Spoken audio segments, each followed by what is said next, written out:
Welcome to CSC. I'm your host, Jay Howard. CSC stands for Chicago Sports Chatter.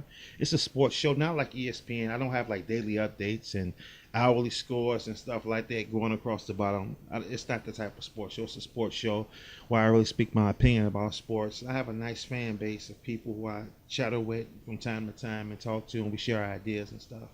This show is a show that I really want to just give my opinion to the world. I hope I can build a bigger fan base. I hope those that's watching continue to watch my show and support it.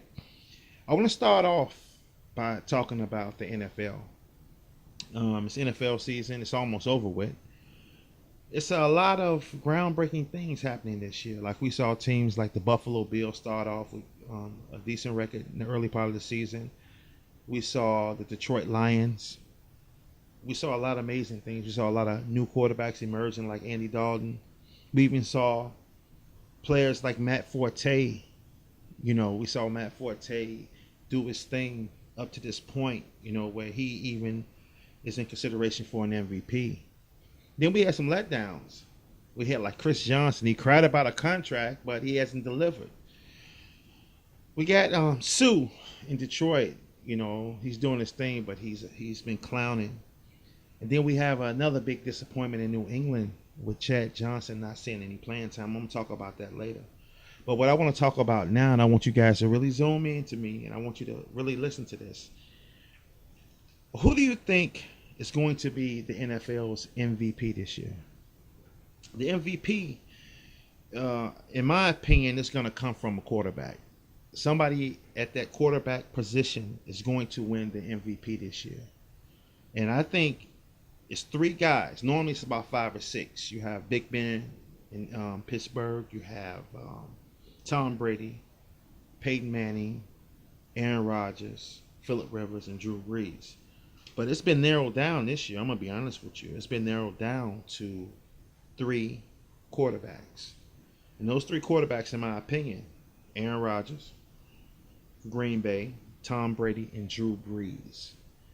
Now, we saw what happened in the Super Bowl. We saw the mighty Pittsburgh Steelers lose to the Green Bay Packers. And we saw that Aaron Rodgers proved that I am the second coming of a great quarterback in Green Bay. Brent Favre, he did his thing, but that's buried.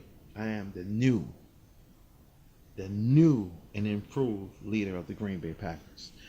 So I got to ask you guys a question. In saying that, looking at Aaron Rodgers' numbers, I don't want to speak on his numbers because you already know.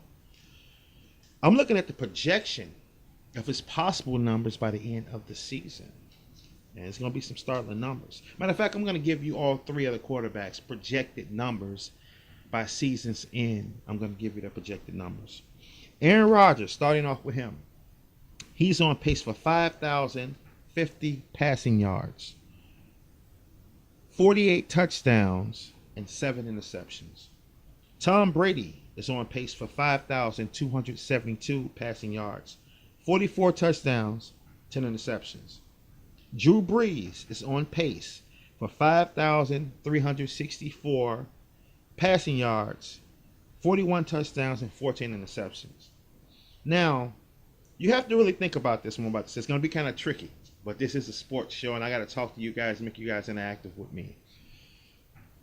Should Aaron Rodgers become the MVP because of his numbers and because of he's the closest, to having that perfect season like what Tom Brady had in 2007? Because when you look at the 16-0, some people might say, yeah, you got to give it to Aaron Rodgers. Speaking right now, the season isn't over, but you might say, yeah, you should give it to Aaron Rodgers. But we saw in 2007 the New England Patriots do the same thing and did not win the Super Bowl. The MVP is a regular season accomplishment. When I shouted out those numbers a minute ago, on Aaron Rodgers' projection with the 5,050 yards, he won't pass Dan Marino. These are my numbers that I put together. He won't pass, even catch him. He's going to be a little bit behind because I think Marino was 5,084. He did that in 1984. But Tom Brady and Drew Brees are the closest, as if we keep on this pace right now, to catching Marino and passing him. And I mean, leaving them behind like deep, at least about 100 some yards, maybe 200 yards. Now, let's throw a scenario out there. Let's say Aaron Rodgers, 16-0, he get the 5,050. Tom Brady or Drew Brees, because at any given moment, one of those guys can go off for another 500-yard game. Now, I'm going from this week right here, this week 11, with their averages for the next 5 games. I'm going like that, right? But let's just say Tom Brady and Drew Brees have another 400 or 500-yard game. Let's say that, because the Patriots' schedule is not it's heavily favored in their hand for them to win out the rest of the games. I can say the same for both teams. But let's just say Tom Brady. Let me look at Tom Brady numbers again. Let's say Tom Brady. I have 5,272 for Tom Brady. Let's say Tom Brady gets 5,500 yards. That's putting Dan Marino. That's like a couple of hundred over Marino. And let's say Drew Brees gets 5,600, and Aaron Rodgers keeps those numbers to 5,000, and he's 16-0. Do you think that Aaron Rodgers should get the MVP off the bat because of that? That's something that I want to see, and I'm asking that question now because the season is over with.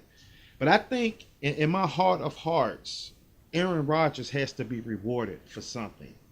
Because, I hate to bring this up, but he should have been on the cover of Madden Football, but he wasn't. Peyton Hillis was on there, and this season was terrible this year. So I think Aaron Rodgers should be rewarded for something. I think right now, even looking at the projection of the 48 touchdowns and the 7 interceptions, I think that Aaron Rodgers should become and possibly will be the 2011 MVP. I want to move up a little bit with that too, and I want to move up. When I mean move up, I'm going to go to another facet of the greatness of those quarterbacks. Who do you think has the best receiving core?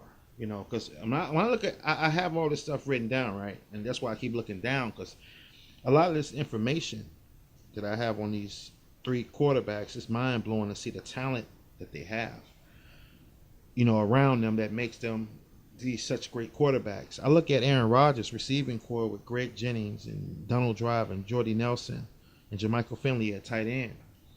I'll move over to Tom Brady, Rob Gronkowski, Wes Welker, Aaron Hernandez, Deion Branch, and useless Chad Johnson. I'm gonna get to that. I swear to God, I'm gonna get to that. I'm a Patriots fan, believe it or not.